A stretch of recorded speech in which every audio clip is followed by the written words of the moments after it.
ನಮಸ್ಕಾರ ಎಲ್ರಿಗೂ.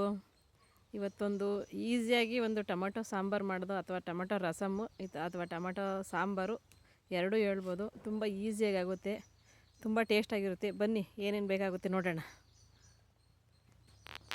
ಒಂದು ಪಾತ್ರೆ ಸ್ವಲ್ಪ ನೀರು ಇಟ್ಕೊಂಡಿದ್ದೀನಿ ಗ್ಯಾಸ್ ಮೇಲೆ. ಸ್ವಲ್ಪ ನೀರು ಬಿಸಿ ಆಗಲಿ. ಒಂದು 4 ಟೊಮೆಟೊ ಚೆನ್ನಾಗಿ ತೊಳೆದ್ಬಿಟ್ಟು ಹಾಕಿ ಬೇಯಕ್ಕೆ ಹಾಕೋಣ. ಎಷ್ಟು ಬೇಕು ನಿಮಗೆ ಹುಳಿ, ಎಷ್ಟು ಬೇಕೋ, ಎಷ್ಟು ಸಾಂಬಾರು ಕ್ವಾಂಟಿಟಿ ಬೇಕೋ ನೋಡ್ಕೊಂಡು ಟೊಮೆಟೊ ಹಾಕೊಳ್ಳಿ. ನಮ್ಗೆ ಒಂದು ಟೈಮಿಗೆ ಸಾಕು. ಒಂದು 4-5 ಹಸಿಮೆಣ್ಸಿನ್ಕಾಯಿ ಹಾಕಿದ್ದೀನಿ ಅದಕ್ಕೇನೆ. ಸ್ವಲ್ಪ ಬೆಳ್ಳುಳ್ಳಿ, ಒಂದು ಸ್ವಲ್ಪ 10 ಎಲೆ ಕರಿಬೇವಿನ ಸೊಪ್ಪು ಹಾಕ್ಬಿಟ್ಟು ಸ್ವಲ್ಪ ಬೇಯಲಿ. ಒಂದು ಪ್ಲೇಟ್ ಮುಚ್ಚಿಬಿಟ್ಟು ಇಡಿ, ಬೇಗ ಬೇಯುತ್ತೆ.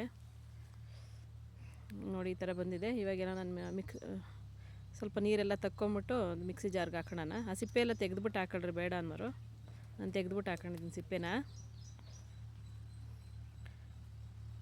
ಸ್ವಲ್ಪ ಆರಿದ್ಮೇಲೆ ಸ್ವಲ್ಪ ನುಣ್ಣು ರುಬ್ಕೊಬರೋಣ. ಅದ್ರ ಜೊತೆಗೆ ಮೆಣಸು, ಸ್ವಲ್ಪ ಜೀರಿಗೆ ಸ್ವಲ್ಪ ಜಾಸ್ತಿನೇ ಹಾಕೊಳ್ಳಿ, ಚೆನ್ನಾಗಿರುತ್ತೆ. ಅದಕ್ಕೆ ಒಂದು ಅರ್ಧ ಸ್ಪೂನಷ್ಟು ಸಾಂಬಾರು ಪುಡಿ ಹಾಕೋಣ.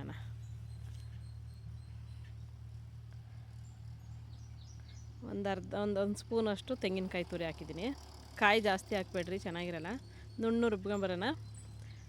ಈಗ ಒಂದು ಪಾತ್ರೆ ಇಟ್ಕೊಂಡಿದ್ದೀನಿ, ಸ್ವಲ್ಪ ಎಣ್ಣೆ ಹಾಕ್ತಾಯಿದ್ದೀನಿ. ಎಣ್ಣೆನೂ ಅಷ್ಟೇ ನಿಮ್ಗೆ ಎಷ್ಟು ಬೇಕೋ ನೋಡ್ಕೊಂಡು ಹಾಕೊಳ್ಳಿ. ನಾವು ಎಣ್ಣೆ ಜಾಸ್ತಿ ಬಳಸಲ್ಲ, ಸ್ವಲ್ಪನೇ ಹಾಕೋದು. ಒಂದು ಸ್ಪೂನ್ ಸಾಸಿವೆ ಹಾಕ್ತಾಯಿದ್ದೀನಿ.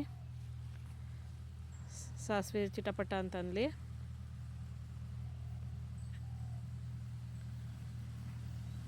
ನೋಡಿ ಮಾಡಿ, ತುಂಬ ಚೆನ್ನಾಗಿರುತ್ತೆ, ಟೇಸ್ಟಾಗಿರುತ್ತೆ. ಒಂದು ಟೈಮ್ಗೆ ಒಂದು ಸ್ವಲ್ಪ ಹಿಂಗೆ ಹಾಕೋಣ.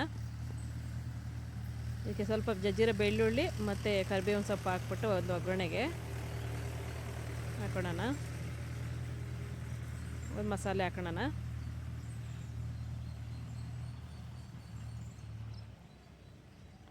ಸ್ವಲ್ಪ ಮಿಕ್ಸಿ ತೊಳೆದು ನೀರು ಬೇಕಾದ್ರೆ ಹಾಕ್ಕೊಂಡು, ಸಾರು ಕ್ವಾಂಟಿಟಿ ನೋಡ್ಕೊಂಡು ಸಾಂಬಾರ್ದು ನೀರು ಹಾಕ್ಕೊಳ್ಳಿ. ಸ್ವಲ್ಪ ಮಸಾಲೆ ಬೇಯಲಿ. ಒಂದು ಸ್ವಲ್ಪ ಬೆಂದ ಮೇಲೆ ಒಂದು ಸ್ವಲ್ಪ ನೀರು ಸೇರಿಸ್ಕೊಳ್ಳೋಣ.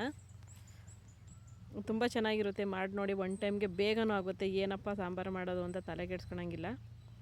ತುಂಬ ಚೆನ್ನಾಗಿರುತ್ತೆ, ಟೇಸ್ಟಾಗೂ ಇರುತ್ತೆ. ಇದು ರಸಮ್ ಥರನೂ ಇರುತ್ತೆ, ತಿಳಿ ಸಾರು ಥರನೂ ಇರುತ್ತೆ. ಇಡ್ಲಿ ಮಾಡ್ಬೋದು, ಮತ್ತು ಅನ್ನಕ್ಕೆ ತುಂಬ ಕಾಂಬಿನೇಷನ್ ಚೆನ್ನಾಗಿರುತ್ತೆ.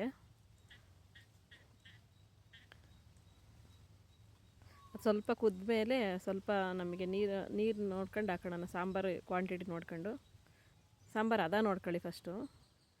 ನಮ್ಗೆ ಒಂದು ಟೈಮ್ಗೆ ಸಾಕು ಇಷ್ಟು. ಸಾಂಬಾರು ಚೆನ್ನಾಗಿ ಕುದಿಲಿ. ಸ್ವಲ್ಪ ಒಂದು ಸ್ಪೂನಷ್ಟು ಉಪ್ಪು ಹಾಕೋಣ. ಉಪ್ಪು ನೋಡ್ಕೊಂಡು ರುಚಿಗೆ ತಕ್ಕಷ್ಟು ಹಾಕೊಳ್ರಿ. ಸ್ವಲ್ಪ ಕುದೀಲಿ. ಕುದಿ ಬಂದಮೇಲೆ ಒಂಚೂರು ಬೆಲ್ಲ ಹಾಕೋಣ. ನೀವು ಯಾವುದೇ ಸಾಂಬಾರ್ಗೂ ರಸಮ್ಗಾಗಲಿ ಒಂಚೂರು ಬೆಲ್ಲ ಸೇರಿಸಿ ಚೆನ್ನಾಗಿರುತ್ತೆ. ಮತ್ತು ಹಚ್ಚಿರೋಂಥ ಕೊತ್ತಂಬರಿ ಸೊಪ್ಪು ಹಾಕ್ತಾಯಿದ್ದೀನಿ. ಈ ಸಾಂಬಾರು ಚೆನ್ನಾಗಿ ಕುದೀಲಿ.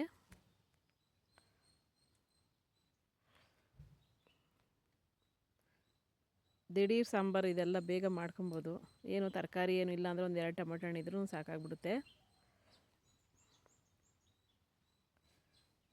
ನೋಡಿ ಕುದೀತಾ ಇದೆ ಸಾಂಬಾರು. ನೋಡೋಕ್ಕೂ ಚೆನ್ನಾಗಿ ಕಾಣಿಸ್ತಾ ಇದೆ, ಕಲರ್ಫುಲ್ಲಾಗಿದೆ. ರುಚಿನೂ ಅಷ್ಟೇ ಅದ್ಭುತವಾಗಿರುತ್ತೆ. ಒಂದು ಟೈಮ್ ಮಾಡ್ಕೊಳ್ಳಿ, ತುಂಬ ಚೆನ್ನಾಗಿರುತ್ತೆ. ನೋಡಿ ಈ ಥರ ಬಂದಿದೆ ಫೈನಲಿ. ರೈಸ್ಗಂತೂ ತುಂಬ ಚೆನ್ನಾಗಿರುತ್ತೆ ಕಾಂಬಿನೇಷನು. ಮಾಡಿ ನೋಡಿ. ಇಷ್ಟ ಆಯಿತು ಅಂದರೆ ನನಗೆ ಒಂದು ಲೈಕ್ ಮಾಡಿ, ಒಂದು ಸಬ್ಸ್ಕ್ರೈಬ್ ಮಾಡ್ಕೊಂಡು ನೋಡಿ ದಯವಿಟ್ಟು ನಮ್ಮ ವಿಡಿಯೋನ. ಕುದೀತಾ ಇದೆ ಸಾಂಬಾರು ಚೆನ್ನಾಗಿ. ಎಷ್ಟು ಘಮ ಅಂತ ಇದೆ ಗೊತ್ತಾ. ದಿಢೀರ್ ಸಾಂಬಾರು ತುಂಬ ಚೆನ್ನಾಗಿರುತ್ತೆ, ಮಾಡ್ಕೊಂಡು ನೋಡಿ, ಊಟ ಮಾಡಿ. ಫೈನಲಿ ನಮ್ಮ ರಸಮ್ಮು ಟೊಮೆಟೊ ಸಾಂಬಾರು ಈ ಥರ ಬಂದಿದೆ ನೋಡಿ. ನಿಮ್ಗೆ ಇಷ್ಟ ಆಯಿತು ಅಂದರೆ ಒಂದು ಸಬ್ಸ್ಕ್ರೈಬ್ ಮಾಡಿಕೊಡಿ. ದಯವಿಟ್ಟು ನಮ್ಮ ವಿಡಿಯೋ ನೋಡಿ. ವಿಡಿಯೋ ನೋಡಿದ್ದಕ್ಕೆ ಥ್ಯಾಂಕ್ ಯು.